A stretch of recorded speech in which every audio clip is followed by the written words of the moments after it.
దాడికి 8 వాహనాలు ధ్వంసమయ్యాయి. మృతుల సంఖ్య పెరిగే అవకాశం ఉన్నట్లు సమాచారం. ఎర్రకోట సమీపంలో నిలిపి ఉంచిన ఓ స్విఫ్ట్ కారులో పేలుడు సంభవించింది. మానవత్వం వనే తెరను తెంచి క్రూరత్వము వనే పొరను పెంచి మానవత్వం వనే తెరను తెంచి క్రూరత్వము వనే పొరను పెంచి ఈర్ష్యాద్వేషాలు మనసులో దాచి కుట్రకు తంత్రాలు తనువులో మోసి పుట్టుకొచ్చినారా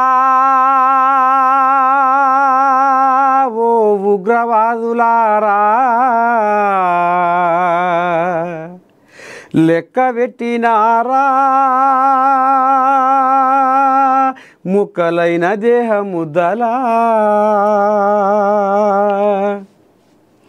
మానవత్వం అనే తెరను తెంచి క్రూరత్వము అనే పొరను పెంచి ఈర్ష్యాద్వేషాలు మనసులో దాచి కుట్రకు తంత్రాలు తనువులో మూసి పుట్టుకొచ్చినారా ఓ ఉగ్రవాదులారా, లెక్క పెట్టినారా ముక్కలైన దేహముద్దలా.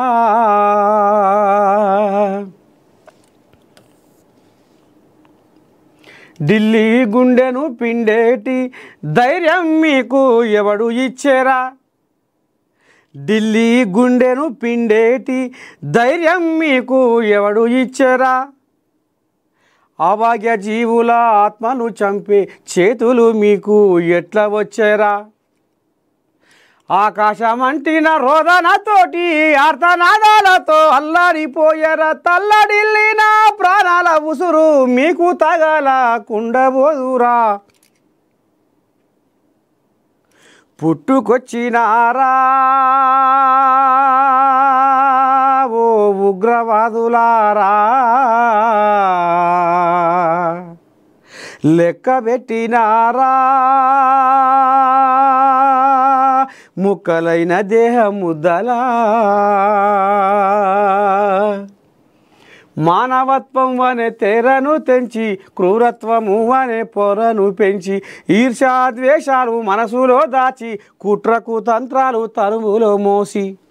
పాపం చూస్తున్నారులా, దేశ రాజధాని ఢిల్లీలో మల్ల ఉగ్రదాడి. ఏడంగా వచ్చే ఎక్కడికి వెళ్ళి వచ్చే ఏడ వచ్చే వీడు శీతకార్తె కుక్కల లెక్క ఇగో గిట్ట తయారయ్యి ఈ రకంగా జనాల ఉసురు పంచుకుంటుర్రు, జనాల ప్రాణాలు తీస్తుర్రు, జనాల ప్రాణాలతోటి చెలగాటమాడుతుర్రు.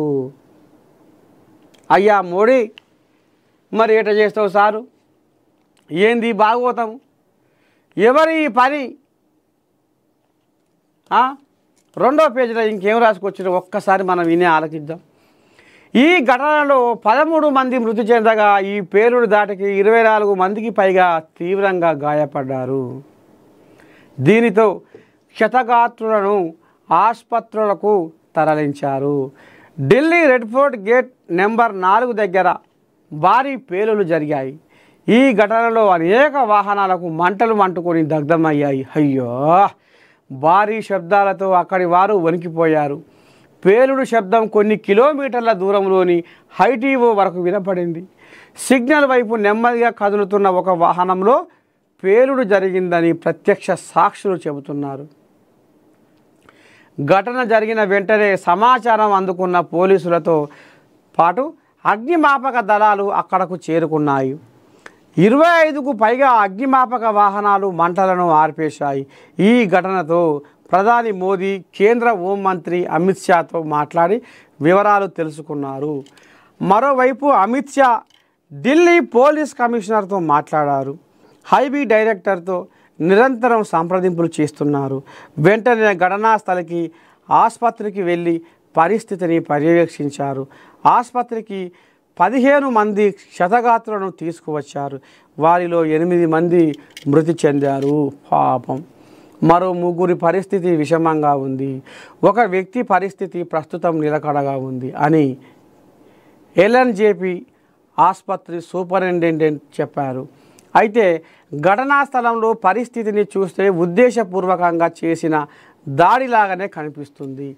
కారులో ఉంచిన పేలుడు పదార్థాలను దూరం ఉంచి ఎవరైనా రిమోట్ కంట్రోల్ సాయంతో పేల్చి ఉంటారా అనే అనుమానాలు వ్యక్తమవుతున్నాయి. ఢిల్లీలో పరిస్థితి గందరగోళంగా మారింది. ఢిల్లీ పోలీసులు హై అలర్ట్ ప్రకటించారు. ఎర్రకోట సహా కీలక ప్రాంతాలకు అదనపు బలగాలను తరలించారు. భారీ ఎత్తున తనిఖీలు చేపట్టారు. ఢిల్లీ పోలీసు విభాగానికి చెందిన ప్రత్యేక దర్యాప్తు బృందం సహా క్లూస్ టీమ్, ఎన్ఐఏ, ఎన్ఎస్జీ బృందాలు రంగంలోకి దిగాయి. ప్రభుత్వ ప్రైవేటు కార్యాలయాల్లో విధులు ముగించుకొని జనాలు ఇళ్లకు చేరే క్రమంలో భారీ పేలులు జరగ్గా చాందినీ చౌక్, ఎర్రకోట పరిసరాల్లో విషాద ఛాయలు అలుముకున్నాయి. డెలివరీ బాయ్ సజీవ దహనం. అయ్యో!